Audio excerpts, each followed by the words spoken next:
Hey, this is Rocket Brain Surgeon. Today we're looking at vision control on Malinovka. We're looking at this from the perspective of Duel Master. He has a teammate SR360 who is in a Roomba. Duel Master is in the Pershing. And I'm going to give commentary over this replay. Both of these players, they're both purple. They've written up their perspectives. It's on rocketbrainsurgeon.com, link in the comments. Go check it out. And I'm going to offer my view of the replay, so you're going to get three purple players' perspectives. The Pershing gets spotted. And now this gives Duel Master an idea. He pings the map. He knows there must be a scout in that vicinity. That's the only thing that can spot him that early in the game. Again, he gets lit up, and it can only be from the left of him, the scout in front of him that he shot at. The angle's not there, there's foliage in the way. And so Duel Master does something that not a lot of people do. He's going to start blind firing bushes. All of the bushes that are available to be shot, he's just going to put around into every one of them, hoping to either eventually kill the scout or driving him out into the open to get spotted and killed by his teammates. This is something that a lot of people don't do, but people should do more often. On Malinovka, you can look at where Duel Master is, and you can look at where the enemy scout just popped up. Those are frequent scouting locations, and you should be blind firing these bushes constantly. When I'm in artillery and there's nothing to shoot, I will typically blind fire those bushes and almost always score a hit. Duel Master is able to shoot blind like this because the Pershing has a lot of ammo and a relatively low reload, so he's not going to get caught running out of ammo in the game, and he's not going to get caught without a shell in the chamber. With something like a T-69 or a Type 59, blind firing like this isn't the best option, as those tanks will run out of ammo somewhat consistently. And what do we have here? We have a T-71 hiding right where Duel Master thought he was hiding, the only place in one of those bushes. He's been hit twice. He was revealed by one of Duel Master's teammates, kind of YOLOing in to die. Probably not the best plan on that scout's part, but he did serve a useful function by lighting up the 71. The 71 is not happy about it and accuses Duel Master of hacks.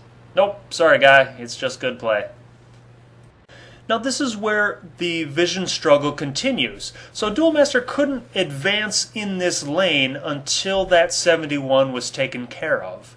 Everyone would be able to see him coming and shoot him. Anyone remaining at base, there's a Tiger 1 that got lit at base. Now, Duel Master is in a weird position. He's kind of out in the open, and he's not going to take a shot at the Tiger because that will light him up.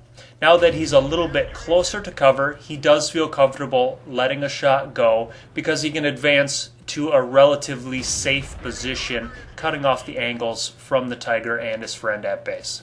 SR finishes off the Tiger, and Duel Master climbs up the hill to try and spot. There's typically enemies where he is pinging the map. He is pinging the map because he wants artillery to look there. He's letting his team know that this is where you're going to find red dots. Now, artillery is an FV304. This artillery is very short range. You can see it's hanging out in the E8 square. It has a range of about 450 meters, so he'll be able to pick away at the T-34. The problem of the FV304 is it's relatively low damage unless it penetrates, so it's not going to be the quickest arty to deal with the team in front of them, but it's going to work. For example, the arty cannot hit those guys in the H1, H2 area.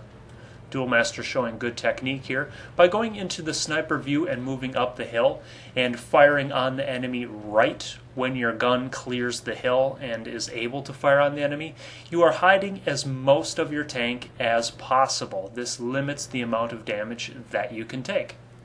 The only areas that are exposed when advancing like that towards the enemy are the turret and the mantlet, which are typically the strongest area of the tank. Duel Master and SR's team has been moving relatively well. They cleared the hill and then made a tiny mistake when they charged down the hill.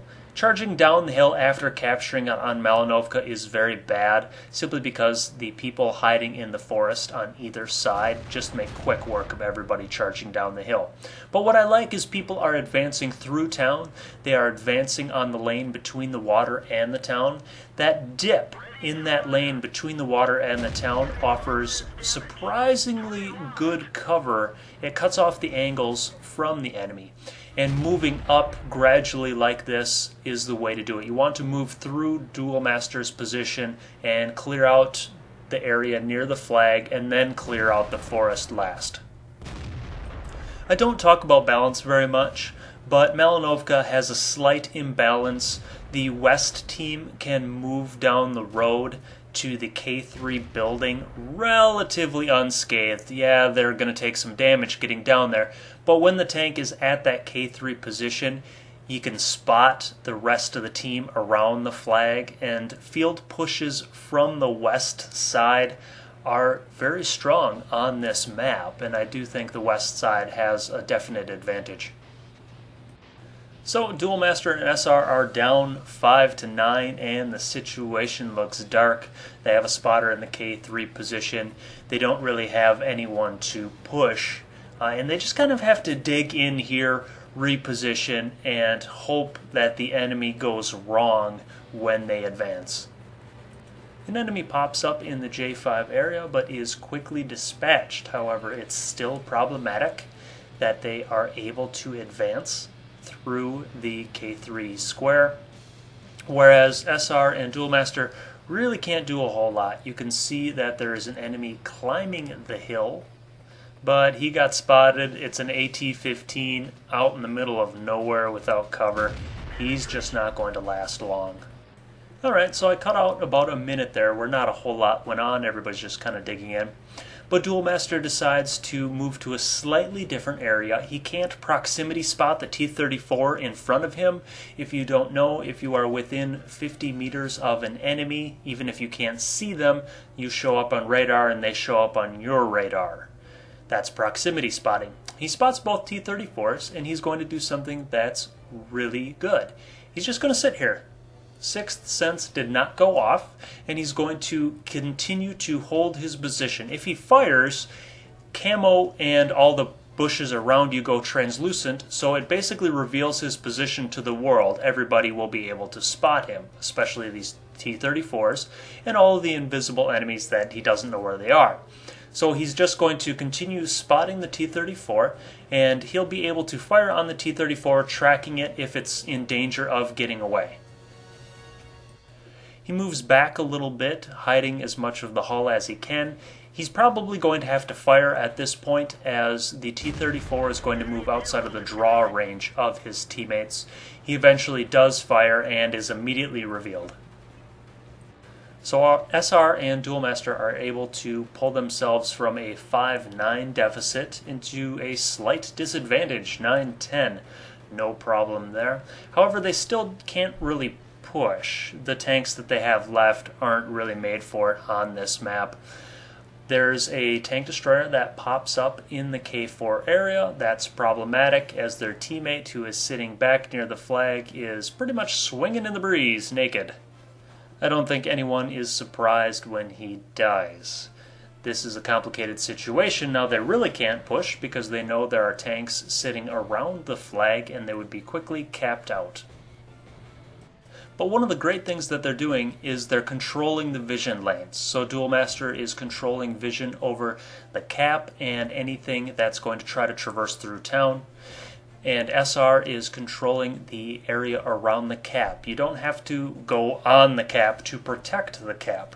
He's sitting behind foliage, spotting the cap if they want to try for a cap race. But not only are they controlling the vision lanes, they're also able to cover each other as well. There's a T-25/2 that is making his way across the field. He really should not have gone in the middle. And Duel Master is getting YOLO'd by an AT-15 and a T-34. However, SR is able to put cover fire on the AT-15, taking him out. And the T-34 makes a curious decision to just kind of sit here. I'm not sure what he's aiming at, but he is going to die shortly for nothing. SR has binoculars on his tank. That's why he was able to spot the T-25/2 from such a long distance, as well as the T-28 making his way across the back of the base. It's now in an endgame. The T-28 we know is by SR and Duelmaster's cap zone. The VK was last seen around the church. Artillery is most likely in the forest in front of Duelmaster, and the T-25/2 is probably in the field or by the cap. So Duelmaster takes off knowing that at most he has some very low HP opponents. Both the VK and the T-25/2 should be one-shots for Pershing. The VK actually pops up around the other cap zone and dies, and both TDs pop up around their cap, making the rest of the game just a formality. A good game played by both Duelmaster and SR360. Hope you enjoyed. Happy hunting.